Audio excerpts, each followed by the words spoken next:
السلام عليكم ورحمة الله وبركاته. مرحبا بكم الزوينات ديالي، كيف دايرين؟ لاباس عليكم؟ اليوم ان شاء الله كنت كنحضر واحد طبق مالح لوليداتي، وقلت حتى لاخر لحظة وقلت غنشاركه معكم ان شاء الله. هاد الطبق هذا البنات انا كنصايب له عجين الفيلو. عجين الفيلو كتجيني ساهله البنات حيت ما فيهاش خدمه بزاف، ولا الصراحه ساهله، خصوصا الا كنتو غديروا كميه صغيره. فانا خديت ربعه ديال الدقيق ودرت معاها خديت كاس ديال الماء. ضفت فيه ملعقه ديال الزيت وملعقه ديال السكر وملعقه ديال الملحه، وعجنت بهم ديك الربعه ديال الدقيق وخليتها كترتاح شويه. شكلت منها كريات، خليت الكريات حتى كيرتاحوا وهكا قرصتهم غير واحد شويه، طلقتهم غير واحد شويه. ومن بعد بقيت كندير ما بين الكره والكره كندير الميسينه، ولكن الميسينه خص تكون واحد الكميه مهمه. كيف ما كتشوفوا في الطابله راها كميه مهمه ديال الميسينه. ماشي مشكل من بعد هاد الميسينه كامله اللي كتشوفوا في الطابله كتعاودوا تجمعوها وتحتفظوا بها، يعني راه ما كتضيعش ليكم. المهم هو انكم تفرقوا بها الاوراق ديال عجينه الفيلو. من بعد ما كندير ما بين الكريات الميسينه، فكن كنطلقهم بالمدلك كاملين، ولكن مره كنتاكد بانهم ما ملاصقينش، وكنزيد نحلهم ونرش بيناتهم الميسينه ونعاود نطلق على هذا الشكل. كيف ما كتشوفوا كتجي على هذا الشكل هذا بحال كتصايبوا الورقه. الصراحه الطريقه ديالها بنات ساهله ساهله بزاف بزاف، كتجي زوينه. ممكن انكم تخدموا فيها بزاف د الحويجات، ماشي غير هذا الطبق هذا. ديروا بها حتى البسطيله، ديروا بها اي حاجه بغيتو نتوما، كتجي غزاله. فايته جربت بها بالسطيله ديال الدجاج، فايته جربت بها بزاف المملحات. من بعد البنات خديت البصله، قطعتها رقيقه على هذا الشكل هذا، وضفت لها اللحم المفروم، ضفت الربيع، القزبر، التحميره، السكنجبير، البزار، المهم داك التخربيقات كاملين، دوك العطريه كاملين اللي كتعجبكم ممكن انكم تضيفوها معاهم.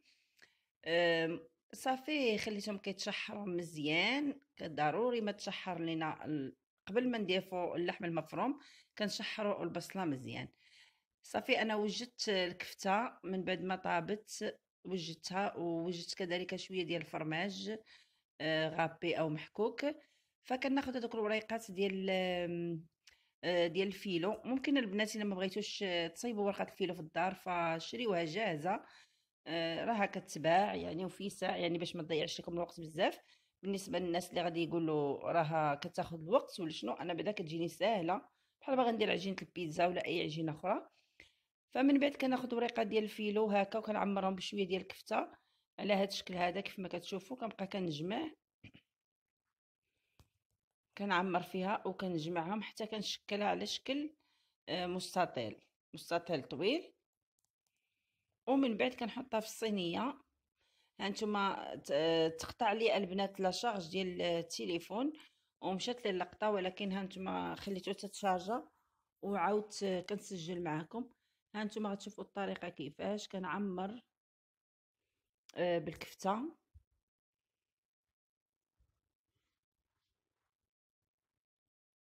وكنرش بالفرماج غابي.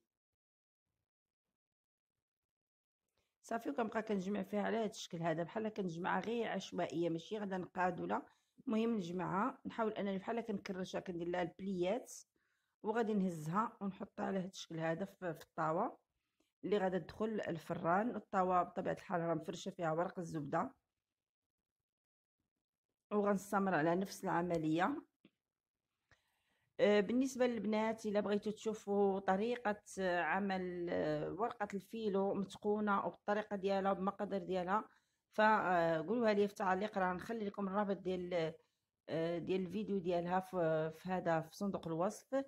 لأن راه كاينة عندي في القناة كتجي غزالة، ربما أنكم تحتاجوها ولا بعض المناطق ما كتواجدش فيهم، فممكن أنكم تصايبوها في الدار، كتجي غزالة البنات. ممكن انكم ديروا بها اي حاجه، حتى ديروا بها البريوات، ديروا بها اي حاجه اي حاجه كطيح لكم في البال، ممكن انكم تصايبوها بهذه الورقه هذه. وكيف ما كتشوفوا كتجي رقيقه رقيقه رقيقه بزاف. وصراحه هي في صح الى يعني ماشي خاصكم تجروها بالجهد ولا شنو، لان تقدر تقطع عليكم، حيت ماشي بحال العجينه العاديه يعني الاستيك. هذه صافي راه كتولي بحال الورقه اللي كنكتبوا بها، نكتبوا فيها كتكون رقيقه. لهذا كنتعاملوا معها بحذر، كيف ما كتشوفوا نتعاملوا معها غير بشويه. فكنجمعها على هذا الشكل هذا البنات، وكنبقى نستف فيهم في الصينيه. كنوعوا شويه، يعني بعد المرات نديرو بيتزا، بعد المرات نديروها بهذه الطريقه. هاد الطريقه حتى هي كتجي فيها زوينه صراحه، كتجي غزاله، كتعجب الوليدات، كيحماقوا عليها.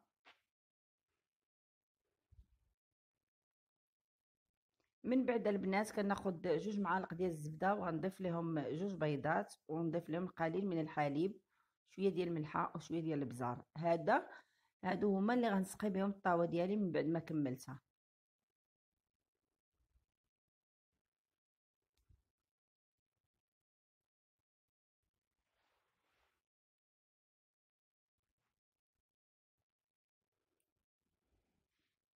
هنا المنسمات ممكن انكم تنسموا باش ما بغيتو نتوما باي منسم كيعجبكم، فانا درت غير مليحه وشويه ديال الابزار، 2 بيضات، 2 معالق ديال الزبده دائبه، وزدت عليها شويه ديال الحليب باش غير نخلطهم بحال هكا نطلقهم، يعني تقريبا واحد نصف كأس ديال الحليب.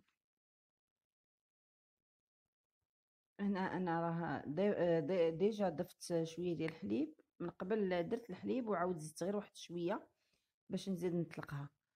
صافي، وكنسقي هاد اللاطه ديالي من فوق، كنسقيها كامله، كنسقيها بهذا الخليط، ومن بعد كندخلها الفران.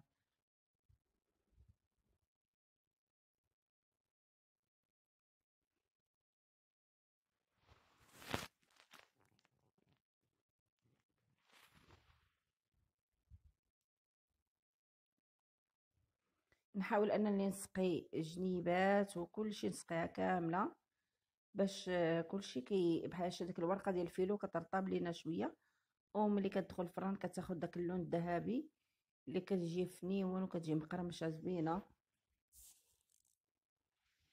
صافي، من بعد ما كملتها غادي نرش عليها شويه ديال الفرماج غابي. كيبقى اختياري، اللي بغى يديرو اللي ما بغاش يخليها غير هكاك، لان ديجا حنا درنا فيها الفرماج. وصافي البنات، كان هذا هو الشكل النهائي ديالها. ندخلوها الفران حتى كطيب. كنشعل عليها انايا، كنشعل عليها غير لتحت حتى كيبان ليا شويه راه طابت، عاد باش كنشعل من الفوق باش تاخذ اللون ديالها. وصافي كنخرجها، وكيكون هذا هو الشكل ديالها البنات. كتجي مقرمشه، كتجي زوينه، كيجيو دوك البليات وسط منهم اللحم المفروم مع البصله.